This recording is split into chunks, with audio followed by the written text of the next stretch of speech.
Hi hello welcome back to my channel. నేను మీ Shyam Telugu vlogs. ఈరోజు మీకు ఫ్రూట్స్కి సంబంధించిన ఒక టిప్ చూపిస్తానండి. అదేంటంటే ఇలా గ్రేప్స్ అనేవి మనకి ఇలా బంచెస్ వస్తాయి కదా, ఇలా బంచెస్ వస్తాయి. మనం ఎక్కడ కూడా గ్రేప్ అనేది ఎక్కడ పాడవకుండా, దీని మీద స్కిన్ అనేది ఊడిపోకుండా దీన్ని చాలా జాగ్రత్తగా ఎలా తీయాలో ఇప్పుడు మీకు చూపిస్తాను. శ్యామలా మాకు తెలియదు అనుకుంటారేమో. తెలిసిన వాళ్ళకి కాదండి, తెలియని వాళ్ళకి చెప్తున్నా నేను. మనం ఇదిగోండి ఈ గ్రేప్ని ఇట్లాగా రొటేట్ చేయాలి.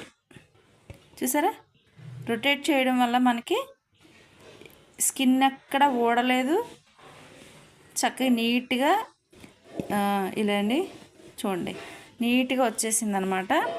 మనం గ్రేప్ని ఇలా రొటేట్ చేయాలి. చాలా సెన్సిటివ్గా ఇలా రొటేట్ చేసాం అనుకోండి, మనకి కాయ ఎక్కడ పాడవదు, నలగదు, దానిలో జ్యూస్ కూడా బయటికి రాదు. ఇలా ఒలిచేసి వీటిని కడిగేసి మనం స్టోర్ చేసుకుంటే మనకు కావాల్సినప్పుడల్లా కూడా మనం వీటిని వాడుకోవచ్చు అనమాట. ఇలా ఎంతమంది చేస్తారు అన్నది కింద కామెంట్ సెక్షన్లో చెప్పండి. తెలియని వాళ్ళైతే ఓకే అని కూడా కింద కామెంట్ సెక్షన్లో చెప్పండి. ఓకేనా?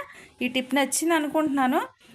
నచ్చితే లైక్ చేయండి, షేర్ చేయండి, కామెంట్ చేయండి, సబ్స్క్రైబ్ చేసుకోండి. ఇదిగోండి నేను ఇలా లాగడం వల్ల చూసారా స్కిన్ ఊడిపోయింది కదా.